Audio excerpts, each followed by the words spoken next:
sudah hadir? Ada. Oke, kalau biar lebih jelas lagi, panggil satu aja ya. Pertama Titan.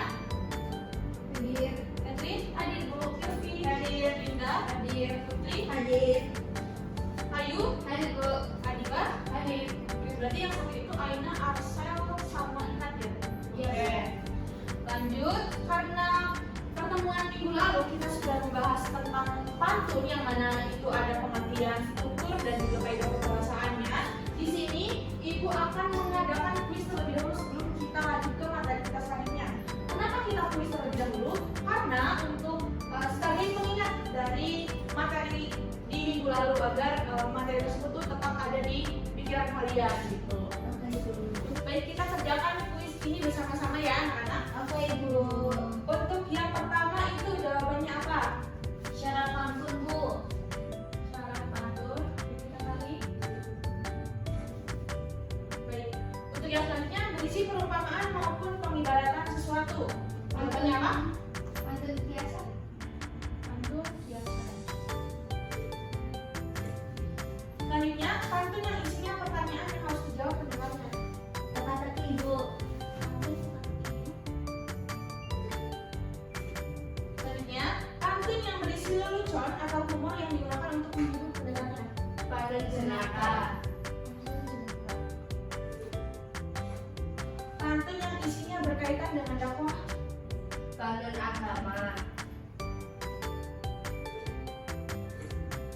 Pesan yang ingin disampaikan dalam sebuah pantun yang bisa berisi nasihat, teguran atau hiburan. Makna. Pantun.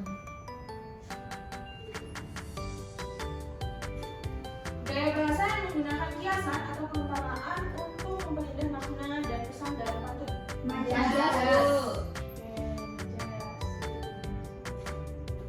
Dua baris yang berfungsi sebagai pengantar. Sambilan. Dua baris yang merupakan isi.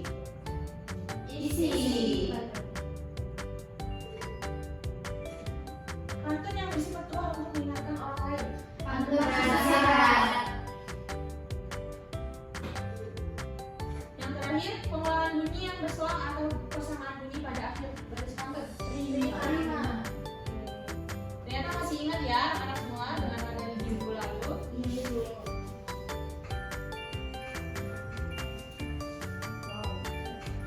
Oke, tentang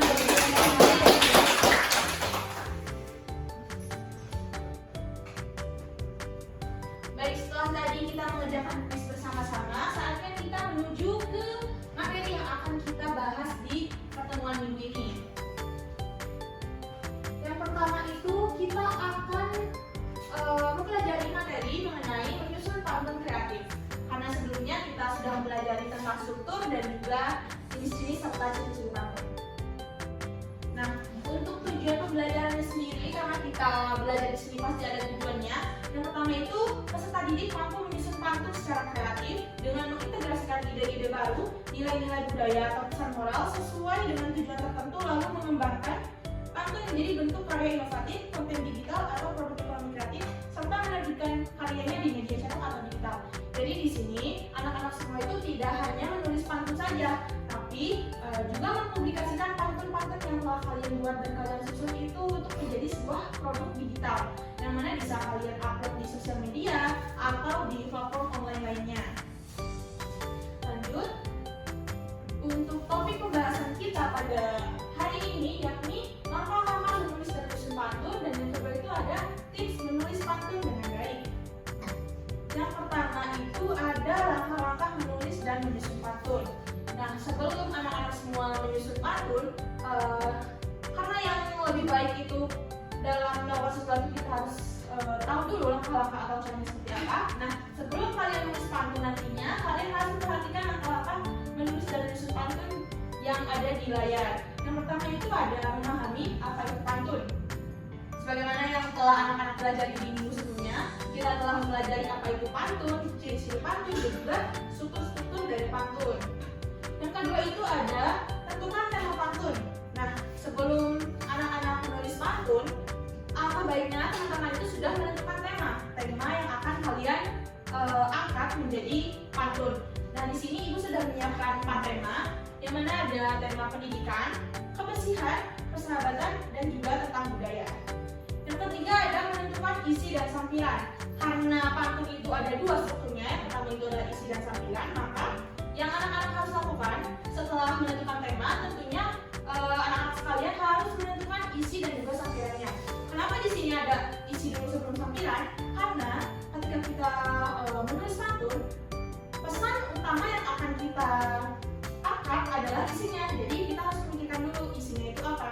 Lalu setelah kita punya gambaran isinya, selanjutnya kita memikirkan untuk sampilannya. Yang terakhir itu memilih dan menyusun kata-kata sesuai kaidah kebahasaan pantun. Yang mana kan tadi pertemuan sebelumnya itu kita sudah membahas tentang kaidah kebahasaan pantun. Yang pantun itu harus berima, harus memiliki majas, dan juga pantun itu harus ditulis dengan kata-kata yang mudah dimengerti. Jadi anak-anak semua itu harus memperhatikan dan juga memilih kata-kata yang tepat untuk dijadikan pantun nantinya. Selanjutnya dari tips menulis pantun yang baik. Setelah tadi teman-teman semua sudah tahu langkah-langkah menulis pantun yang baik dan benar itu seperti apa. Selanjutnya itu ada tips menulis pantun yang baik. Karena setelah kita tahu langkah-langkahnya, tentunya kita harus mempelajari juga tips menulis pantun yang baik itu. Yang pertama, pilih kata-kata yang memiliki rima sesuai, karena kita harus menyesuaikan dengan kaidah kebahasaan pantunnya. Yang kedua, jangan terlalu banyak menggunakan kata-kata yang sulit dipahami, karena pantun ini kan untuk menyampaikan pesan. Jika kita menulis pantun atau menyusun pantun dengan kata-kata yang sulit dimengerti, maka pesan yang akan kita sampaikan itu susah dipahami oleh pendengar atau pembacanya. Selanjutnya, periksa kembali struktur pantun untuk memastikan pada rima dan juga suku katanya sudah sesuai atau tidak. Karena di pertemuan sebelumnya kita sudah membahas tentang kaidah pantun, yang mana di dalam satu bait pantun itu terdiri dari 4 baris. Dalam satu baris itu terdapat 8 sampai 12 suku kata. Tidak boleh kurang dan tidak boleh lebih, karena itu merupakan pantun yang baik. Juga harus diperhatikan rimanya, ABAB. Jadi setiap bait pada pantun itu harus selaras kata di akhirnya, kata bunyi di akhirnya. Selanjutnya kita akan ke penugasan. Masuk ke penugasan. Dari tadi nih materi tentang langkah dan juga tips-tips dari anak-anak, apakah ada yang dibingungkan? Paham, Bu. Udah paham ya? Kita bisa langsung lanjut ke penugasan. Lanjut. Oke anak-anak, sebelum kita lanjut ke penugasan dan Ibu lihat ternyata kalian sepertinya ada yang sudah ngantuk dan sudah ada yang loyo ataupun lapar ya, karena ini sudah jam lain. Maka kita akan melakukan SDQ terlebih dahulu. Untuk SDQ-nya itu seperti yang biasa kita lakukan ya anak-anak. Sebelumnya ikuti instruksi Ibu terlebih dahulu ya. Seperti ini. Buka tutup bertepuk tangan. Buka tutup bertepuk tangan. Digulung-gulung, lalu tersenyum. Hihi. Digulung-gulung, lalu tertawa. Haha. Oke, sudah mengerti ya? Oke, sekarang coba kita nyanyikan bersama-sama. Ayo. Buka tutup bertepuk tangan. Buka tutup bertepuk tangan. Digulung-gulung, lalu tersenyum. Hihi. Digulung-gulung, lalu tertawa. Haha. Oke, semangat lagi ya anak-anak. Oke, kita lanjut ke penugasan yang seperti terlihat di layar ya. Penugasan ini dilakukan secara berkelompok. Buatlah 4 pantun sesuai dengan tema yang telah ditentukan. Lalu buatlah pantun tersebut menjadi pantun digital berupa poster, video, lagu, atau e-book, kemudian publikasikan ke media sosial. Untuk penentuan kelompoknya sendiri, terdapat 4 tema yang digunakan dalam menulis pantun, yaitu pendidikan, budaya, lingkungan, dan juga persahabatan. Yang kedua, dari keempat tema tersebut, masing-masing tema dikerjakan oleh 2 sampai 3 orang siswa sesuai nomor yang telah ditentukan. Dari 2 sampai 3 siswa tersebut akan dibuat menjadi kelompok kecil sejumlah 4 kelompok untuk membuat proyek akhir. Karena di sini ada teman kalian yang sedang sakit, maka nanti titip pesan kepada mereka ya. Jadi kalian semua berhitung dari 1 sampai 4, lalu sisanya nanti diberikan ke teman kalian yang sedang sakit. Baik Ibu. Bisa dimulai begitu? 1, 2, 3, 4, 1. 2, 3. Oke, yang satu siapa tadi? Tunjuk tangan. Oke, yang dua, yang tiga, yang empat. Oke, karena yang empat itu juga sendiri, jadi nanti diberitahukan kepada temannya ya untuk penugasannya. Iya, Bu. Baik anak-anak, sekarang kita akan menuju ke pembagian tema dari per kelompok. Akan kita mulai ya.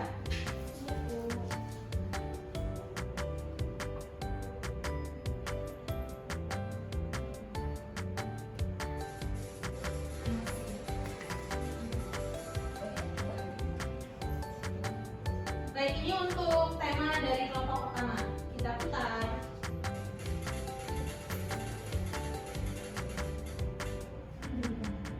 Oke, kelompok pertama dapatnya tema pendidikan.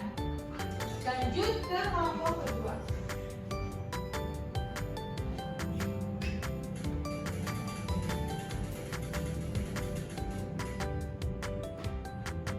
Oke, kelompok kedua itu dapatnya tema tentang lingkungan.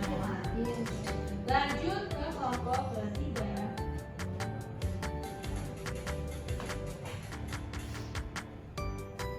Oke, kelompok ketiga mendapat tema persahabatan, yang otomatis kelompok keempat mendapatkan tema tentang budaya. Oke, baik, sudah dicatat ya anak? Sudah, Sudah, Bu. Baik, kita sudah dicatat, kita akan kembali ke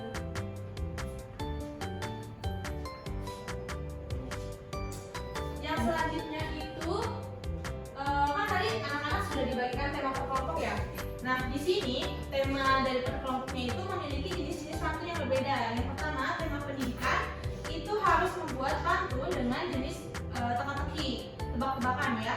Yang kedua itu tema budaya. Jadi yang mendapatkan tema budaya, kalian harus membuat pantun dengan jenis kiasan. Yang mana itu pantun yang berisi tentang perumpamaan-perumpamaan. Yang ketiga, kelompok ketiga itu mendapat tema lingkungan, yang mana kalian harus membuat pantun dengan jenis agama dan nasihat. Dan yang terakhir, kelompok empat itu mendapat tema persahabatan, yang mana harus membuat pantun dengan jenis yaitu pantun jenaka. Sudah dicatat ya, anak? Sudah, Bu. Oke, di sini Ibu akan menjelaskan standar penilaiannya karena ini adalah merupakan tugas proyek akhir dari materi pantun. Yang pertama yang akan Ibu nilai adalah susun pantunnya sesuai atau tidak nih dengan pola 5 ABAB yang sudah kita pelajari. Nah, jika sudah sesuai, maka Ibu akan kasih nilai 20% dari nilai keseluruhan. Yang kedua itu yang Ibu akan nilai adalah isi pantunnya, mengandung pesan moral atau nilai budaya yang memang relevan dengan tema yang kalian ambil. Nah, di sini Ibu akan memberi nilai 30% dari nilai keseluruhan. Dan yang ketiga itu ada kreativitas. Jadi kreativitas kalian itu seperti inovasi dan juga hal-hal lainnya yang relevan dengan pemilihan kata dan ide serta pemilihan platform digital untuk publikasi karya. Jadi dari pantunnya sendiri dan juga cara mempublikasikan karyanya. Nah, di sini Ibu akan memberikan nilai 30% dari keseluruhan.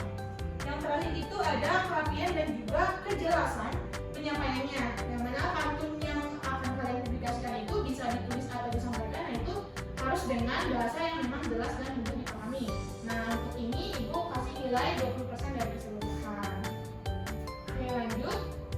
Ini merupakan pranala pengumpulan tugas. Nanti tugas-tugas yang kalian sudah publikasikan dan juga sudah selesai dikerjakan itu nanti kalian bisa upload di link atau pranala yang sudah Ibu cantumkan. Bisa di foto terlebih dahulu nanti supaya linknya tidak hilang. Bu. Sudah selesai di foto? Sudah. Sebentar, Bu. Saya malah. Silahkan. Ya, Sudah selesai ya? Sudah. Apakah ada yang ingin ditanyakan sebelumnya? Deadline-nya untuk hari apa ya? Oke, untuk deadline-nya karena ini untuk proyek akhir, jadi Ibu harap hari ini kan hari Selasa. Nah, jadi Ibu harap di hari Selasa minggu depannya itu kalian sudah mengumpulkan tugas kalian secara lengkap di pranala yang sudah Ibu kasih. Baik, Bu. Sebelum mengakhiri nih, kayaknya lebih baik kalau ada perwakilan dari kalian yang menyampaikan kesimpulan. Nah, ada yang bersedia nggak nih menyampaikan kesimpulannya dari materi yang sudah Ibu jelaskan tadi? Apakah ada yang ingin menyimpulkan? Saya Ibu. Silakan Putri. Jadi untuk hari ini kita telah belajar belajar mengenai langkah-langkah membuat pantun serta tips untuk membuat pantun yang baik dan benar. Oke, tepuk tangan ya anak-anak. Oke, karena materi kita sudah selesai hari ini dan juga ini merupakan jam pelajaran terakhir di hari ini, maka Ibu cukupkan sekian yang dapat Ibu sampaikan. Namun sebelum ditutup, alangkah baiknya jika kita berdoa terlebih dahulu. Silakan Silvi untuk memimpin doa. Baik, sebelum mengakhiri pembelajaran kita berdoa minta kabar dan percaya masing-masing. Berdoa dulu. Berdoa selesai. Baik, terima kasih anak-anak telah mengikuti pelajaran Ibu pada hari ini. Semoga kalian selalu diberikan kesehatan dan juga diberikan kemampuan. Amin. Oke, terima kasih. Wassalamualaikum warahmatullahi wabarakatuh. Waalaikumsalam.